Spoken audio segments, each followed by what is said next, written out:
Greetings from yan. Greetings po. So we will start our pre-K na. So pre-K na from the word K na from the word from the Bible. There was a passage in the Bible where Christ and his mother attended a wedding. Okay, kaya pre-K na.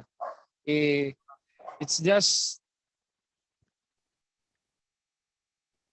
to show that our Lord and his mother gave importance to marriage.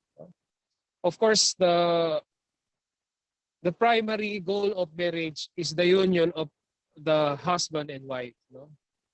And siguro maganda ho nating pag-usapan yung the definition of matrimony, no? So since it's pre-K na, the terms and the definitions will be on the church teaching, no? So what is matrimony, what is sacrament, civil, and religious. So yun po yung ating i-define in the beginning of our seminar, online seminar. So si Miss Paula will share the screen.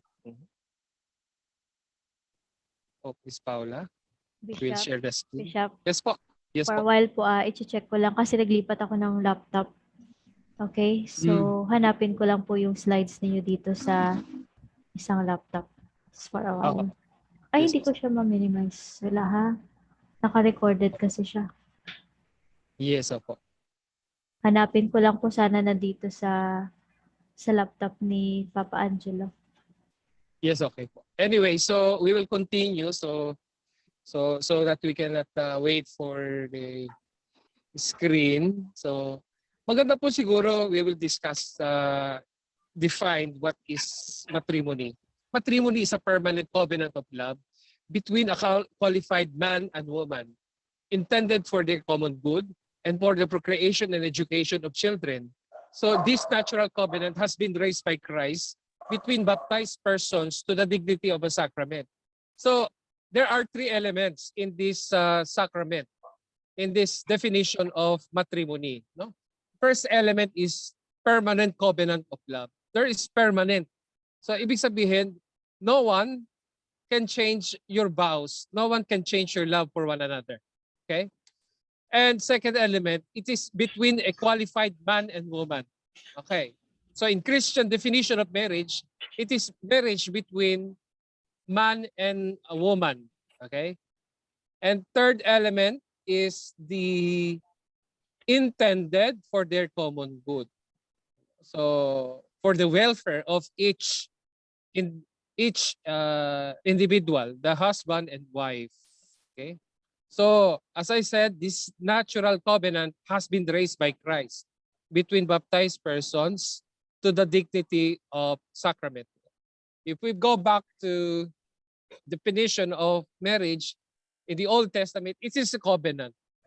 The first marriage was in the Garden of Eden between Adam and Eve. No?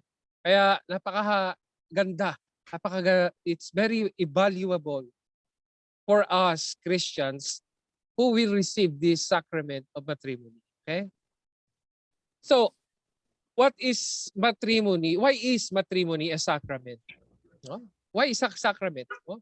Let us first define the definition of the term sacrament. Sacrament is a sacred sign instituted by Christ to give grace. Yan. It is a sacred sign instituted by Christ to give grace. Because as St. Paul said, husband, love your wives as Christ loved the church. This is a great mystery, and I mean in reference to Christ and the church. So it is a sublime mystery that the marriage signifies also eternal life in paradise.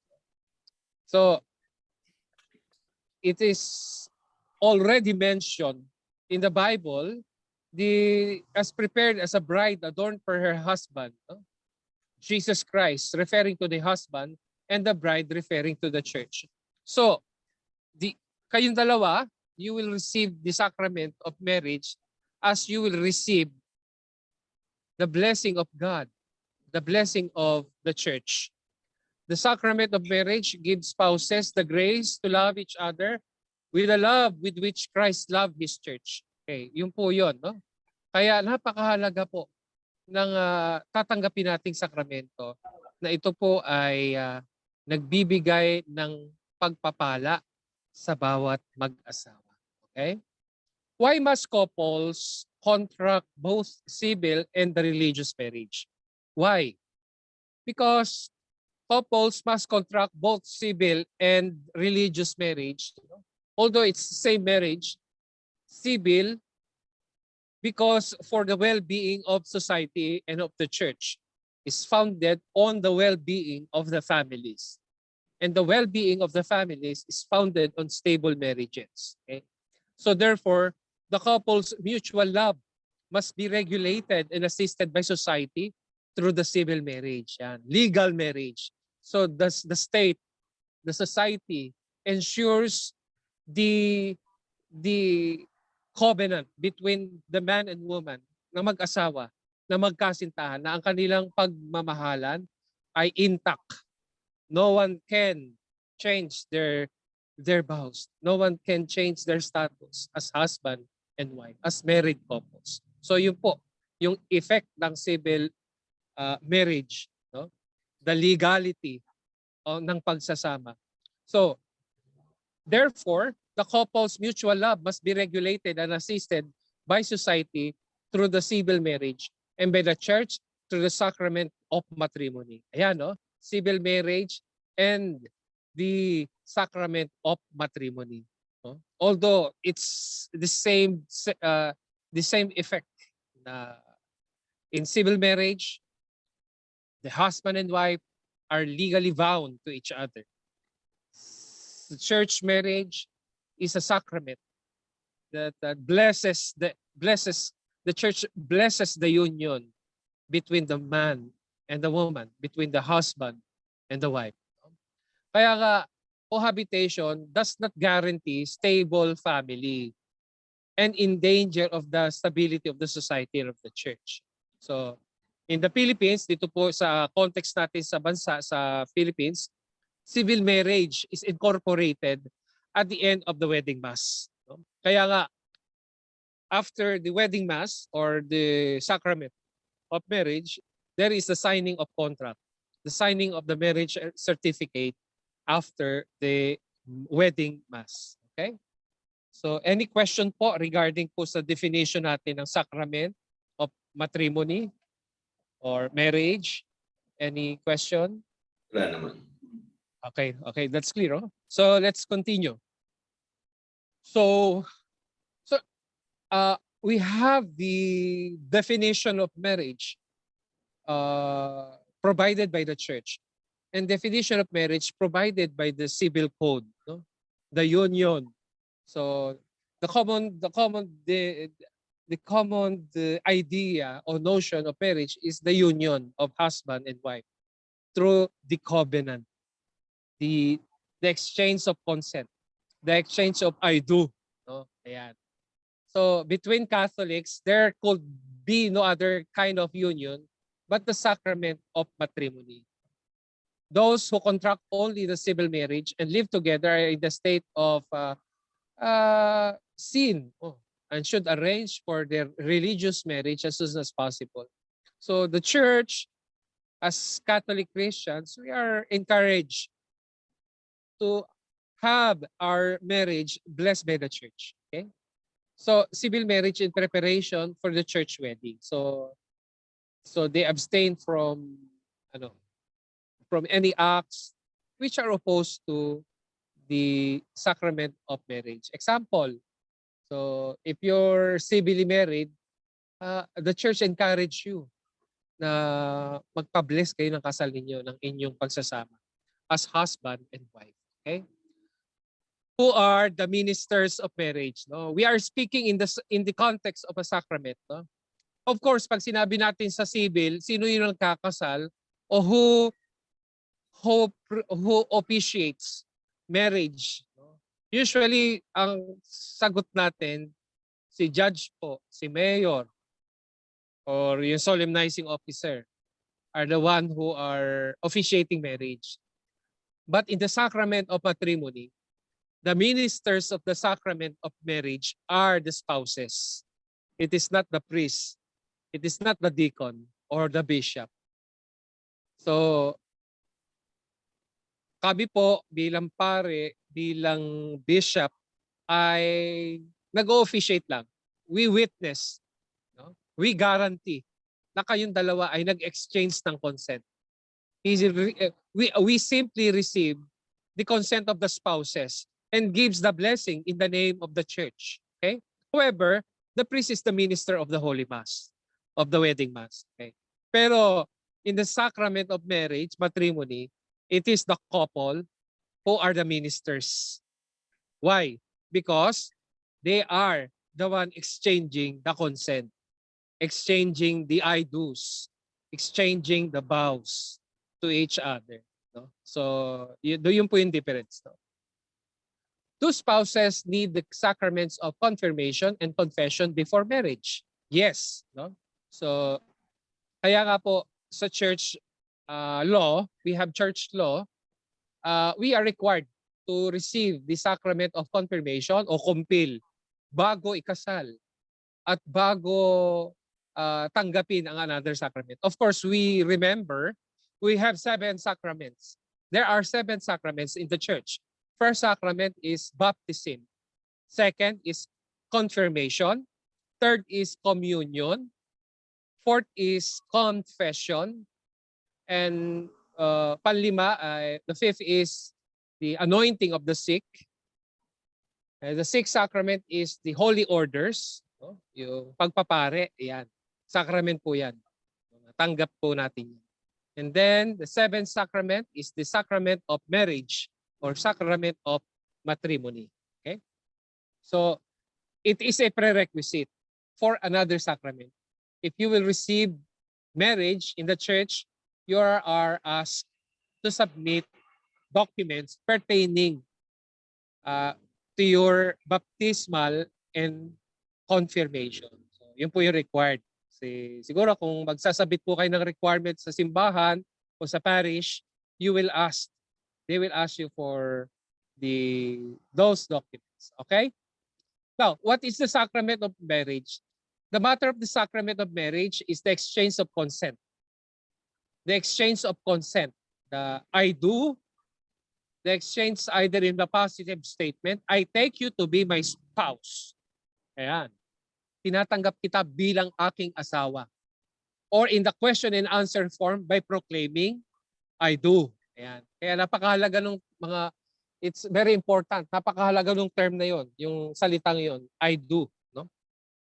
Kaya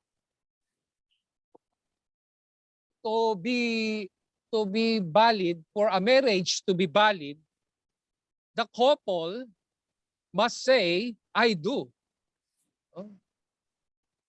Hindi mahalaga yung sing-sing, hindi mahalaga yung mga external things. But the matter and form of the sacrament is I do, while exchanging vows to each other. Ayan, no? Ganda, no? So the marriage is valid only if the consent is exchanged freely and without impediment, no? So, pwede natin i-next slide. Medyo delayed some. Delete po. So dito na po tayo sa impediments. So, ayan. Okay, so now, obstacles. Okay, impediments are obstacles that render a person incapable of contracting a valid marriage. For special cases, the church can dispensate from impediments of ecclesiastical law, but cannot dispense from impediments of divine law. No? Those declared directly by God. So there are 13 impediments. So sa ating pong screen, you will see the first impediment is what we call abduction, force, or grave fear. Siguro naman, I know, kilala nyo ang isa't isa. No? So it's very important na kilala nyo po ang bawat isa bago kayo magpakasal o bago kayo pumasok sa buhay pag-aasawa. Okay? So What does it mean? Anong ibig sabihin ng abduction, force, or grave fear as an impediment for marriage? No marriage can exist when a party was kidnapped in view of contracting marriage or marriage by reason of force or grave fear. Sandali lang po, excuse me.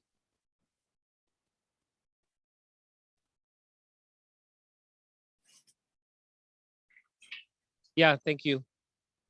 Second is affinity. The impediment extends to any degree of the direct line of affinity, no? Which is the relationship existing between one spouse and the blood relatives of the other spouse, son-in-law and mother-in-law.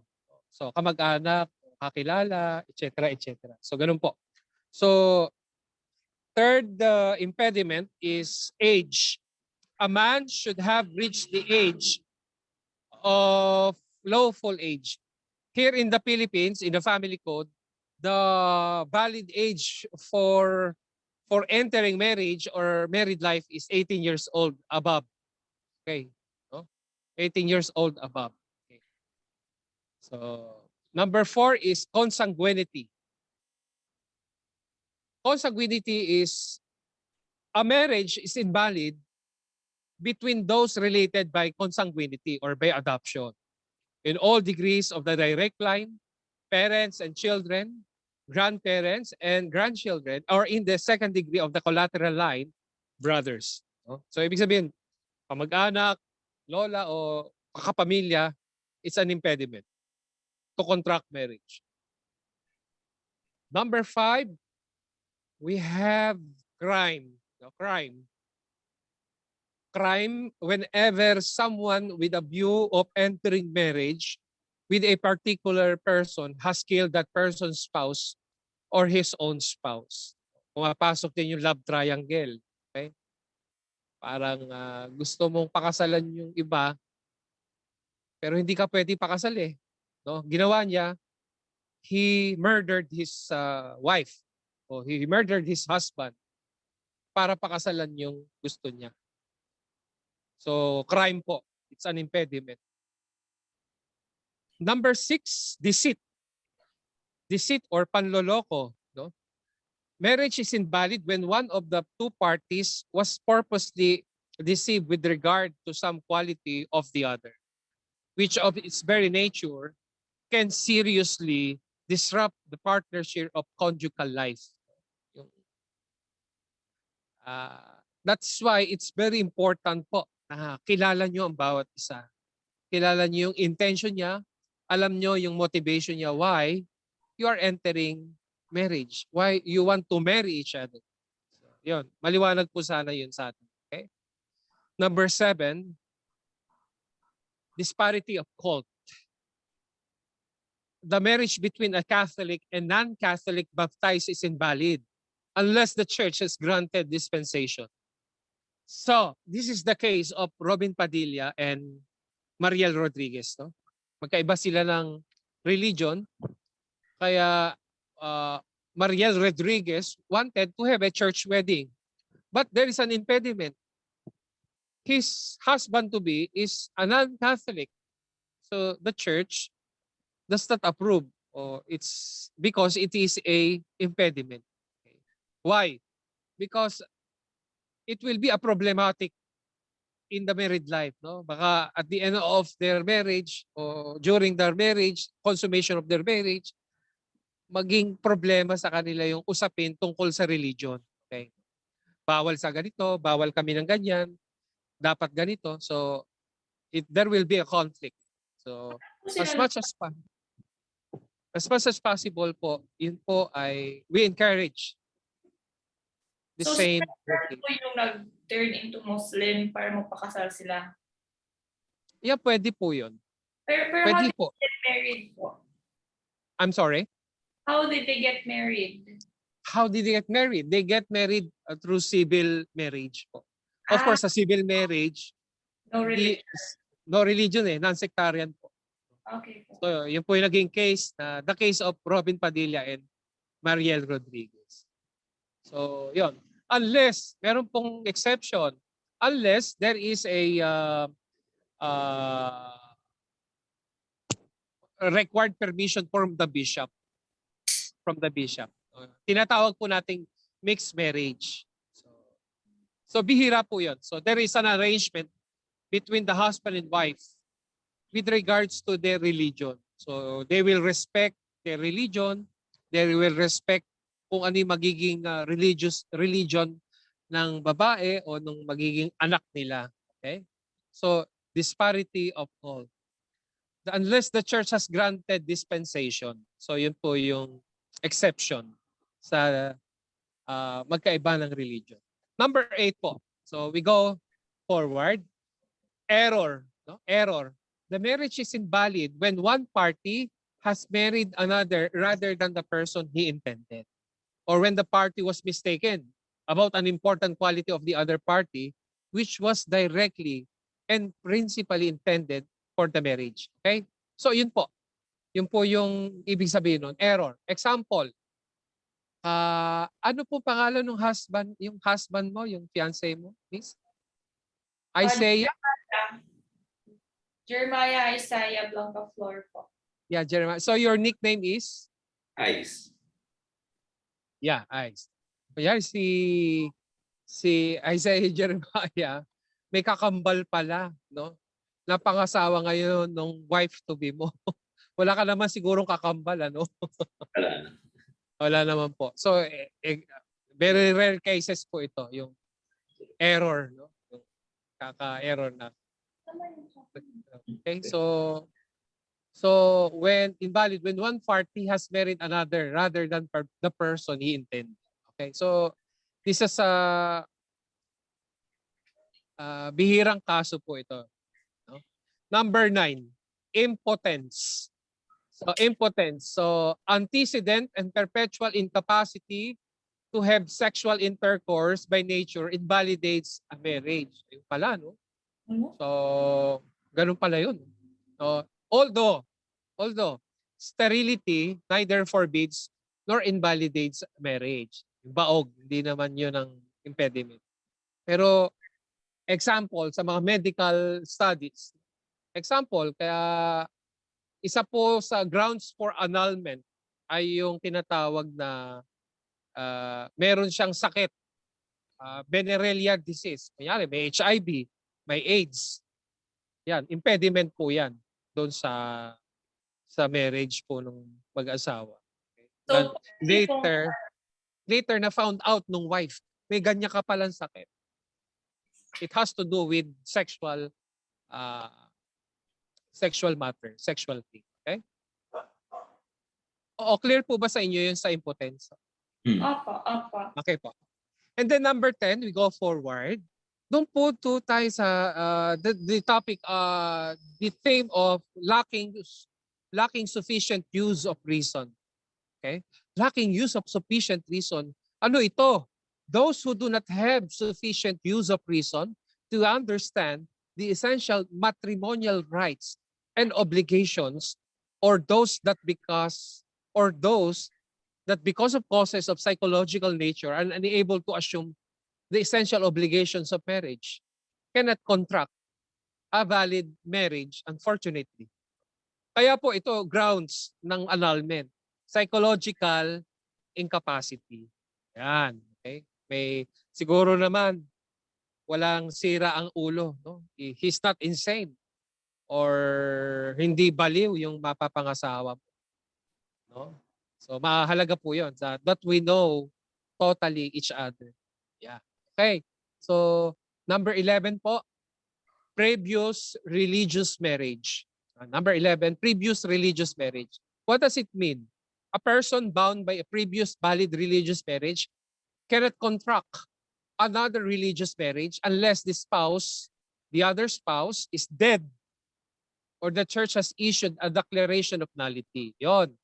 So, pwede huli kayo kasal sa simbahan or pwede kayong ikasal muli kahit sa civil kung one of the party has perished or dead.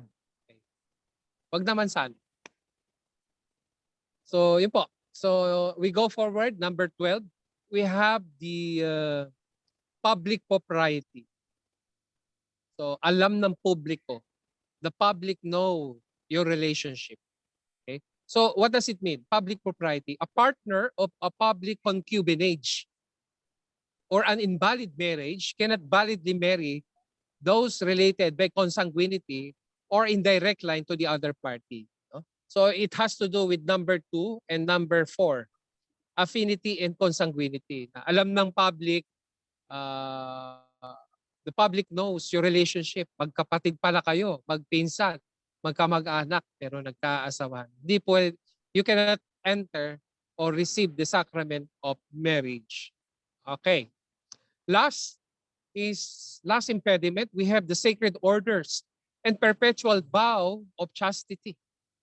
So siguro naman, yung magiging husband mo or yung magiging wife mo ay hindi dating pari o dating madre. So impediment po pala yon. Pag dating pari o pari siya, di lang dating pari, kung pari siya o madre. Why? A priest has received vows. A nun or a religious sister really receives vows from the church. Kailangan ma-dispense muna siya ron. So hindi sila pwedeng ikasal sa simbahan. Yung dating pare at dating madre. Okay? So, paano yun? Eh, nagkaasawa na sila, nagkaanak na sila. Pwede sila ikasal sa civil marriage. Yeah. So, yun po. Non-sectarian. Okay? So, those are impediments mentioned by the church, na laid by the church. So, mahalaga po na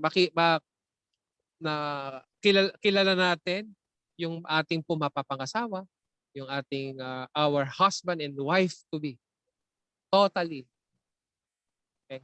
So we go on to the next topic. We have the declaration of nullity of marriage. So the declaration of nullity is like annulment. Kung sa civil marriage, yung annulment. Sa church, the declaration of nullity of marriage po. Ayan, no?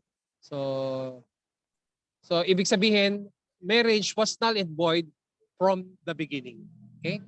So what marriages require the bishop's permission? So there are permissions required. Number 1, a marriage of those who do not have stable residence. Number 2, a marriage which cannot be recognized by civil law. Number 3, a marriage of a person for whom a previous union has created natural obligations toward the third party. No? Ibig sabihin, may kinakasama siya sa una, may anak siya sa una, he has the obligation to support yung kanya pong naging anak sa una. Okay? Number 4, a marriage of a person who has notoriously rejected the Catholic faith. Kailangan ng permission yan. So, yung mga nag-backslide sa Christian faith, sa Catholic faith, we need permission from the bishop or the authority. Number 5, a marriage of a minor whose parents are either unaware or are reasonably opposed to it. So, of course, dito sa atin sa bansa, sa Pilipinas, we do not permit marriage of minor. No? Kaya nga, the legal age is between 18 years old above. All right? Unless you are a Muslim. Sa Sharia law, they allow marriages between 18 years old below. Kaya may nakita na ako ganun eh. I witnessed a marriage ng Islam, sa Muslim marriage. 12 years old po yata yun, 14 years old. Yun, pinasal po sila. So, napangasawa niya, may edad na. Anyway, can a Catholic marry a non-Catholic? Yes. Yes. With the church express permission. Kaya nga, we have mixed marriages.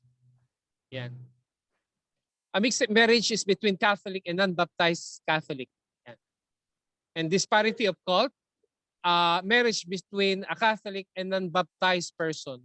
Muslim, Buddhist, of course, wala namang makakapigil. Wait, no one can stop you from loving one another. Even though magkaiba kayo ng religion. Kaya nga lang, the church encourages the same religion. Pero sa civil, you can marry any religion. No? Kahit anong religion ng wife mo o anong religion ng husband mo. Ang mahalaga, mahal mo siya. Okay? What are the two essential ends of marriage? The two essential ends of marriage are the good of the spouses. Yan. The good of the spouses. Second, the procreation and education of children. Ayan, ang ganda ng ends of marriage. Bakit tayo nagpapakasal? Ba't pumapasok tayo sa buhay pag-aasawa? It's number one, for the common good. Why? What does it mean for the common good? For the security of the wife. For the security of the husband. May mag-aalaga sa asawa mo. May titingin sa asawa mo. May mapapala, may benepisyo ka sa asawa mo. Example, if kapag nagkasakit ka, number one, hahanapin yung PhilHealth ng asawa mo. Or kung ano man may mangyari, or wag naman sana, mamatay, the wife or the husband has the legal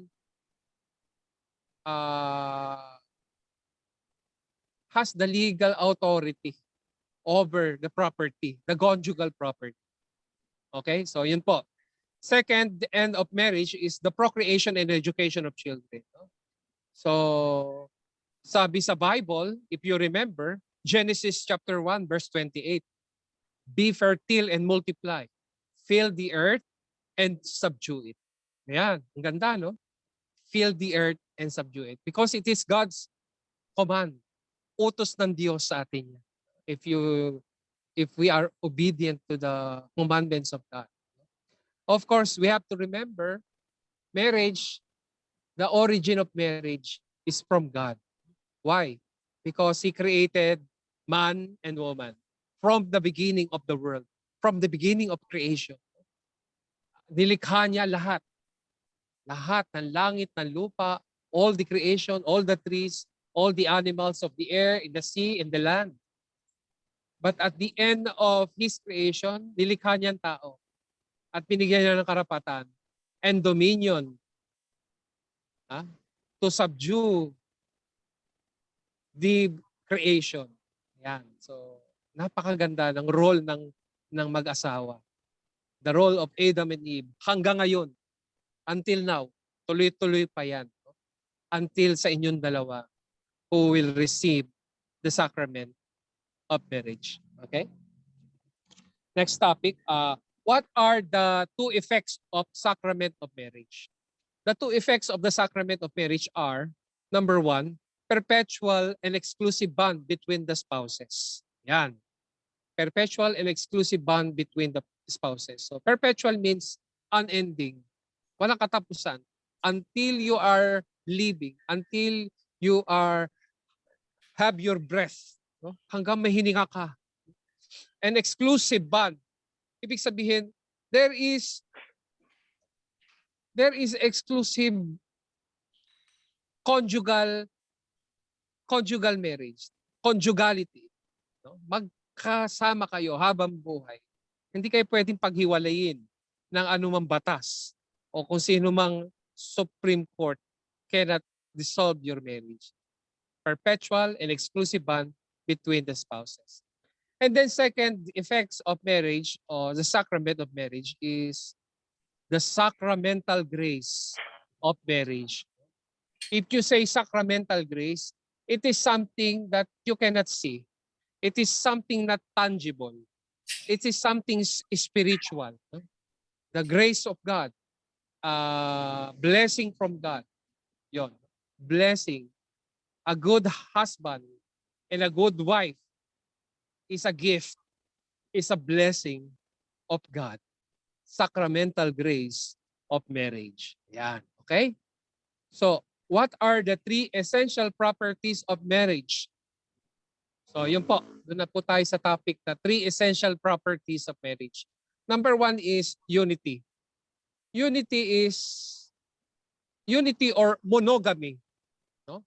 Unity or monogamy means that a spouse cannot marry more than one person at the same time. Polygamy, on the other hand, having more than one person is contrary to conjugal love, which is by nature undivided and exclusive. Because Jesus said, if you remember in the gospel, a man shall leave his father and mother and be joined to his wife, and the two shall become one flesh. Ayun, ang ganda, no? It is Christ who said, a man shall leave his father and mother and be joined to his wife, and the two shall become one flesh.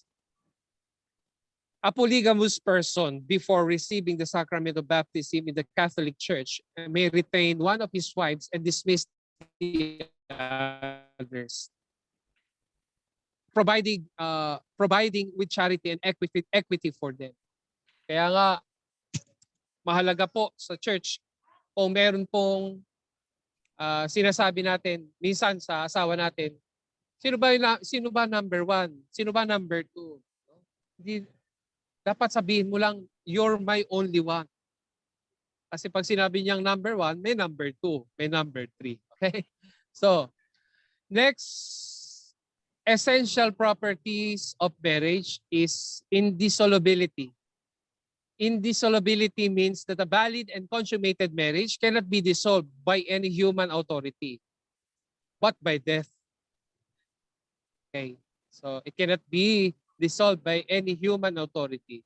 Only death can separate you. Okay? Why is separation allowed and divorce forbidden? Of course, sa atin po dito sa bansa, in the Philippines, there's no existing divorce law.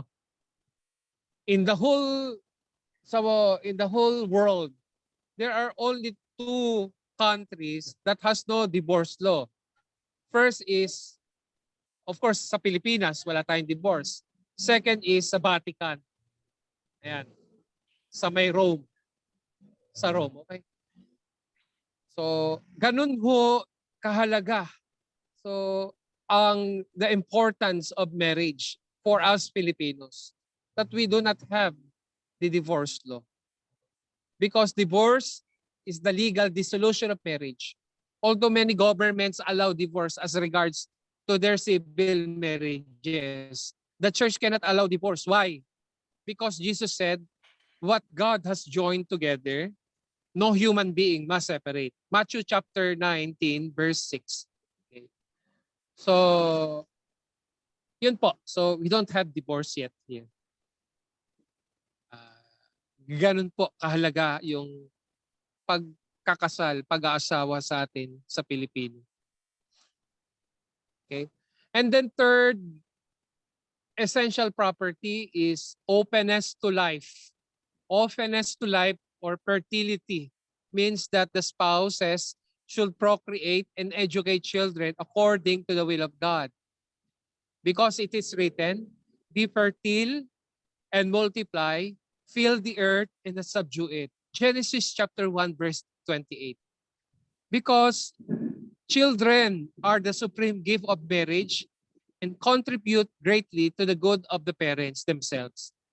Spouses to whom God has not granted children can nevertheless have a conjugal life full of meaning by engaging in charity, hospitality, and sacrifice. So, yun po. So, as husband and wife, magkakaroon po kayo ng mga anak, magiging tatay po kayo. You will become mother and father. And you will have children. No? May baby And na that is, isa. may baby na po ba kayo? Sorry. May baby na po kayo. Ayan. Babae po, lalaki? Lalaki. 4 months pa lang po. Oh, congratulations. Ayan. So, yung iba, ayan. So, you are blessed by God because may baby na kayo, may anak na po kayo. It's a gift of God. Ayan, no? So, yun po. We heard the 3 essential properties of marriage. We have to remember that. Yung unity, lagi yan. United kayo sa puso, united kayo sa inyong mind, your heart, buong pagkatao niyo as much as possible. And then believe that your marriage cannot be dissolved by anyone except that. And then third, you're open to life. You are co-creator of God because God is the first creator and the husband and wife are the image and likeness of God. No? Bakit? God creates human. At kayo ngayon, as husband and wife, continue to create life. Buhay ng tao. Mga supling, mga anak. Yan. So the family, the husband and wife, is the mirror of God. Kayo ay katulad ng Diyos. Likeness, we are created in the likeness and image of God.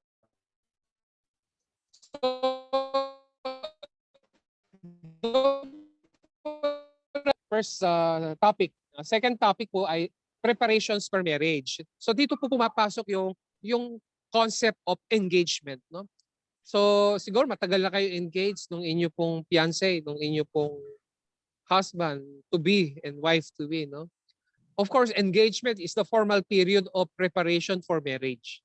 It usually starts for the giving of the engagement rings and the official proposal of marriage with the engagement ring. No? Makikita natin yan. So it is preparation for marriage, yung engagement. Okay, next question. In which church should marriage be celebrated? Of course, kung saan po kayo domicile o malapit, doon po kayo kakasal.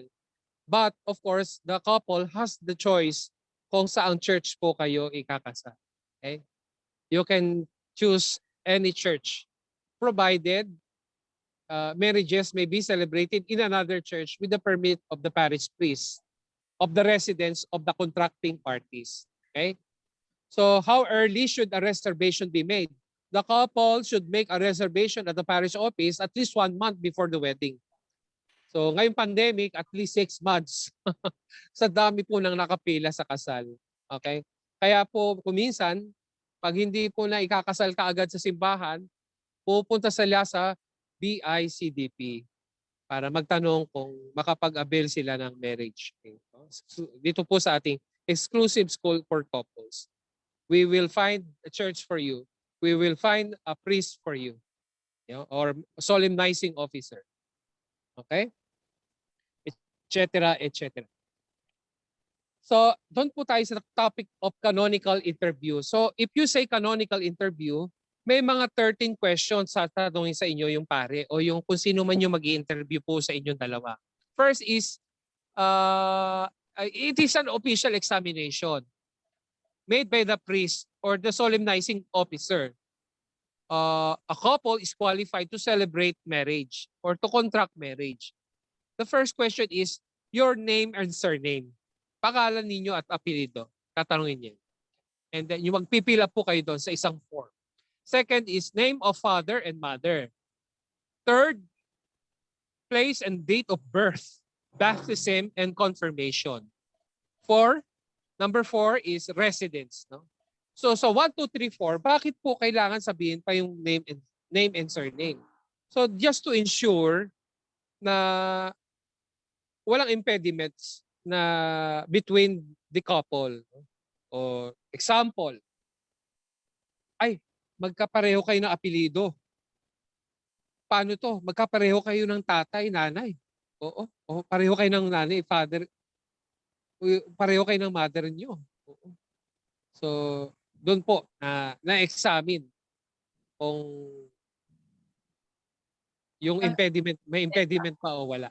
Okay, so yun po yung first and number 1 to 4 sa kay residence, place of birth. Okay. Number 5, 5 canonical interview, whether the party live in another place for as much as 6 months after completing the legal age. Okay. Number 6, whether the party already contracted civil or Catholic marriage before. Kung kinasal na ba kayo sa simbahan or hindi. Yes po. Yung sa slide po. I'm sorry. Ayun sa slide. Next lang. Next po. Miss Paula. Wait lang ha.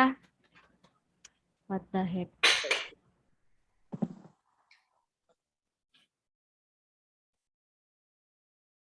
Ayun. Hello? Ayan, okay. Nagsistock up yung namin, laptop. Nasaan po ba kayo, Bishop, kanina? I'm sorry. nag-stock up itong laptop eh. So, I don't know what's happening both sa laptop natin. Siguro Okay na. okay Oo. lang hindi full screen para hindi siya magano. Yes, pero naglalag po siya ngayon. Kaya hindi ko Okay. po siya ma-move. Sige lang po ah. Ayan po, sige.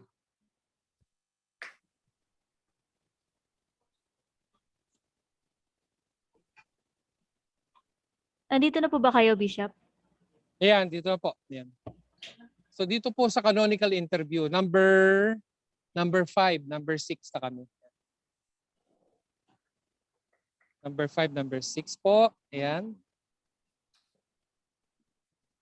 So, can we continue now? Yes po. Ayan, sige. So, i-review na lang niyo mamaya. Or we can share the slide, the screen later.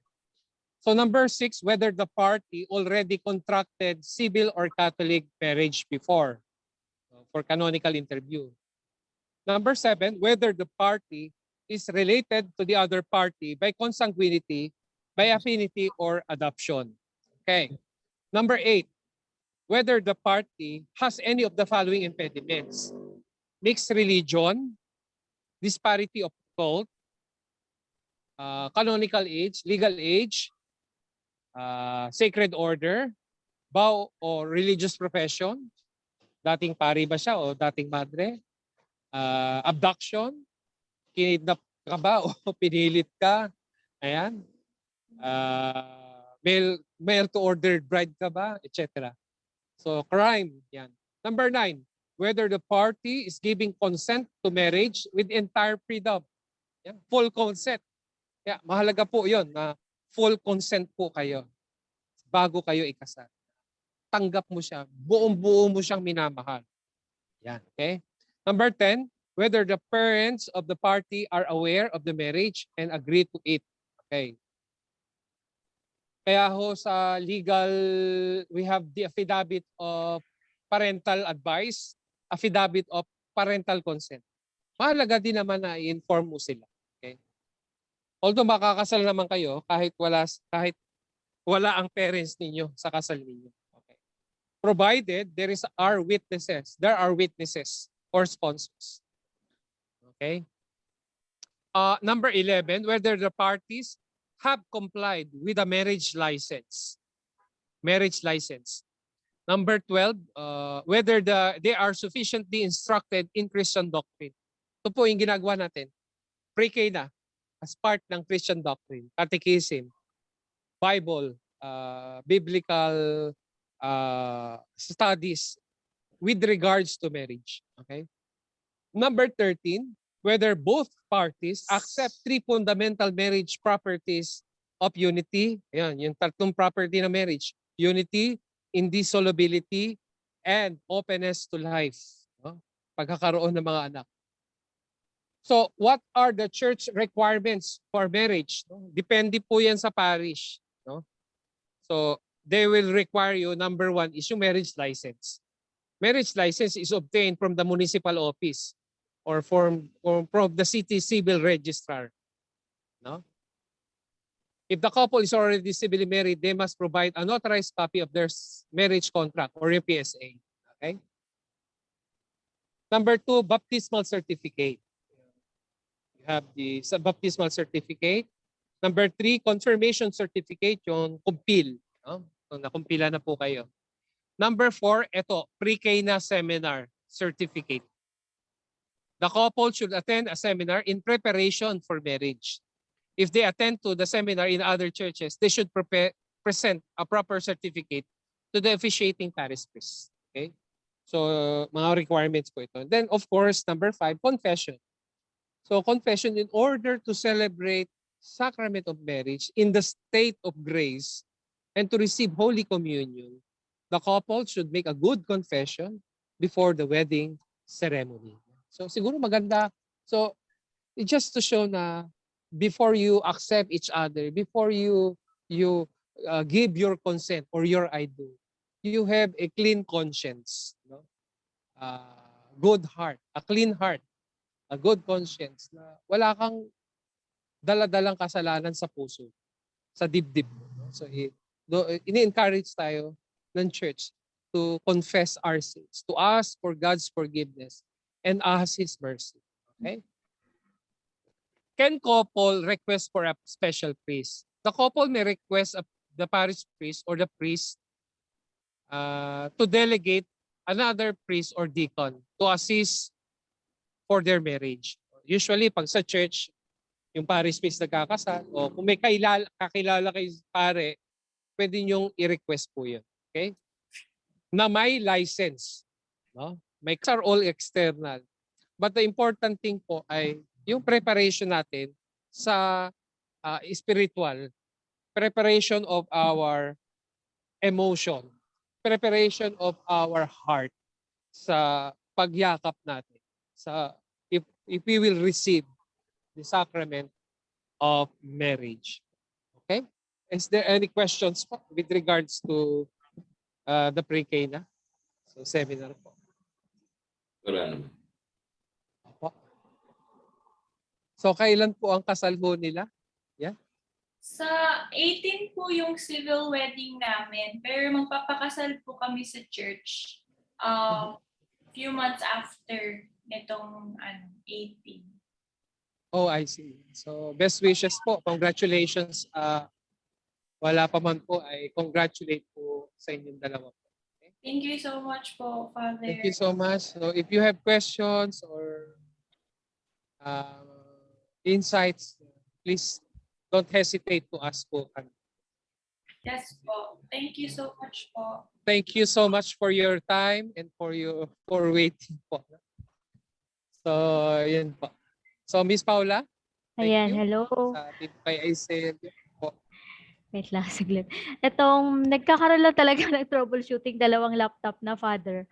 So, Ayan nga.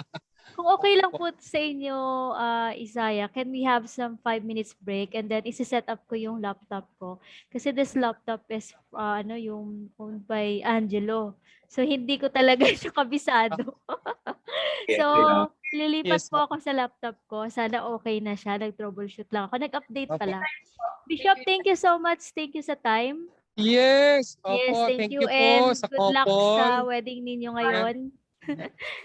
Good luck sa Opo. wedding, Bishop. I have wedding po at 3 o'clock. Ayan, dito po sa aking church.